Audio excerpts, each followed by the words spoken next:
Yeah, so I prefer to refer to that as the skills, experience and diversity matrix.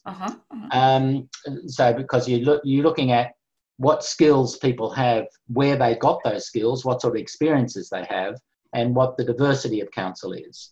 And so you want to make sure your council is diverse in the sense of gender balance, and we're roughly 50-50 male and female. You might want to ensure that you've got diversity in terms of cultural backgrounds and diversity in terms of age. So the diversity is important to get different views and attitudes, I suppose. And the skills range across a number of areas.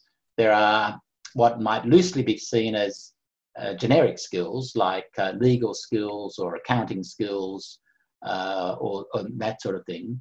And there are skills which are, in fact, peculiar to the university. So, for example, one of the areas is about research. What experience do you have in research, or what experience do you have with academic world, and what experience do you have with public policy and government? And so in terms of my appointment, I've had a long career as an academic and academic leader. So I've been a Pro-Vice-Chancellor and a professor, and I've also had a long career in government. And so I fit into that government and academic slot. And so that's where I sit. And in addition, you also have to be a cultural fit. That is, you have to work within the values of the university. So as a council, as a group, do you look at that skills, experience and diversity matrix and discuss whether it's still relevant for RMIT from time to time? Yes. So the council has a committee called the Nominations, Remuneration and People Committee of Council, NRPC, or NOMREM, Nominations, Remunerations and People Committee. And that has 3 council members on it: the Chancellor, the Deputy Chancellor and me. And we deal with all of the nominations issues, that is, nominating people to council, and as well as remuneration issues and people issues, obviously, that's the name of the committee. And so we recently had a couple of vacancies on council. And so we reviewed everybody on council. We asked them to fill in the skills matrix and skills, experience and diversity matrix where they fitted. We looked to see what our gaps were, what we were not, quite strong enough on, and where we wanted to strengthen the university. And then these people were both government appointees, so these were not actual appointees of council. So we've got a external search consultant to go out and look for people who might fit the bill. And then we had a set of interviews. So I think we had 4 people we shortlisted to, and then we interviewed them all.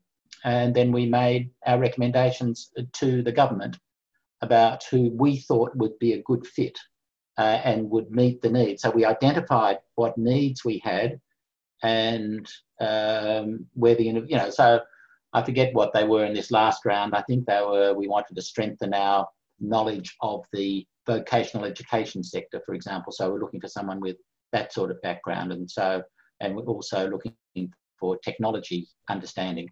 So we're looking for someone with that background. So we looked to see what skills we needed on the board and looked to see people who'd be suitable in that regard.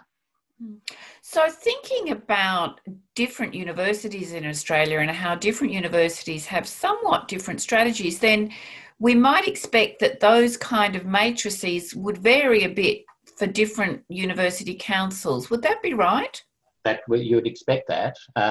So RMIT University positions itself more as our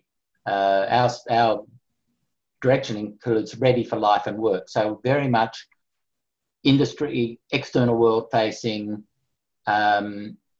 whereas the University of Melbourne down the road sees itself more as an academic elite university with a very strong research background. So you'd expect to see on the University of Melbourne Council a greater weighting to that research end than you'd expect to see on the RMIT Council.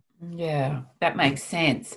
So you've got a lot of government experience plus research and academic experience. Are you at liberty to tell us about the key considerations in the conversations you had, if you can remember, 7 years ago, when you were considering joining RMIT Council? What were they looking for, and what were the considerations from your side about joining the University Council? So there was a mix, Anne. So I was approached because I think when they did their matrix, they wanted to strengthen the academic, people with academic background, and public policy was a bonus. And so there are a couple of people who were dropping off council because they'd been there for that sort of period, who had public policy and academic sort of backgrounds. And I think they wanted to add a mix to make sure they had that sort of mix. So I was approached, in fact, by the Deputy Chancellor who I knew, to say, would I be interested in joining RMIT? I'm not a graduate of RMIT. I never worked at RMIT. I've had a bit to do with them over the years, though. But so, and I'm interested in universities. I worked in universities for about half my career. And I thought this would be an opportunity to exercise my interest, I suppose, in university administration, or university governance more accurately. And so I had to submit my curriculum vitae, my background and so on. Then I met with the Chancellor and he chatted, and then I was interviewed by the Nomination and Remuneration Committee, and they put me forward to government to be appointed, and I was.